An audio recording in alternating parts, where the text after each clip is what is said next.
Terastallizing early is a great way to put on immediate offensive pressure and possibly gain a lead right away. But for this week's Funday Monday, I told my viewers they can't do that. They are only allowed to terastallize once somebody is down to their last 2 remaining Pokemon. I have a couple of replays to show you of the shenanigans that unfolded.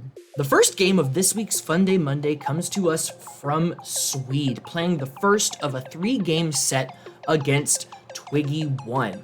Now, right away on turn 1, Swede says, "I smell a Trick Room coming, and this Thundurus is going to stop me." So instead of trying to deny Trick Room going up, Swede decides that swapping for Iron Hands is the better bet. And this is going to prove to be a very useful switch. Twiggy is going to be on the back foot for a little bit, in spite of taking out Thundurus right away. You're going to see the Farigiraf protect in order to buy some time for Thundurus to do an Eerie Impulse and weaken this Fluttermane a little bit, because even though it is last in the Trick Room rules, it is still quite a threat. Now, Twiggy is officially down to his last 2 Pokemon, and there's exactly 1 Tera that can save Swede. And there it is, Grass Tera to give immunity to the incoming Spore, and on the last turn of Trick Room, no less. Just a very clean, satisfying finish for Swede to wrap it up. Going back to that first turn, swapping in the Iron Hands instead of denying Trick Room ended up being an excellent choice. Game 2 comes to us from Yeetawee. We're starting on turn 2, where Yeet is already down to his last 2 Pokemon. I'll explain that here in just a moment. From this point, the game proceeds pretty standardly. Ursaluna is going to protect in order to get the burn and just start facading things after Trick Room goes up. Baxcalibur, in the second boldest move of the whole game, decides to take the opportunity to Swords Dance.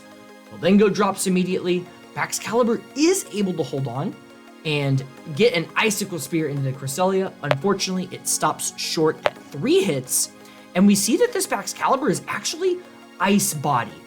Now, after Baxcalibur goes down, the game is pretty much over. I'm going to turn up the speed a little bit because Cloyster, is going to protect on the second to last turn, and then Tera Water on the turn after, but neither of those things really stop Ursaluna from wrapping the game up. But how did the game start? Welcome back to turn 1 of Yeet's game.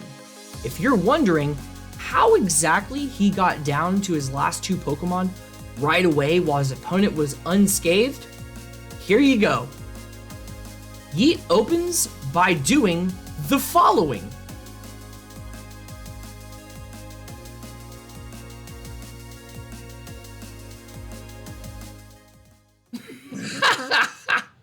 And that concludes this week's Funday Monday, with honorable mention to Gil X Mayhem. After losing his Urshifu on the first turn to a perfectly calculated counterattack, made a big swing in the other direction to bring himself a victory.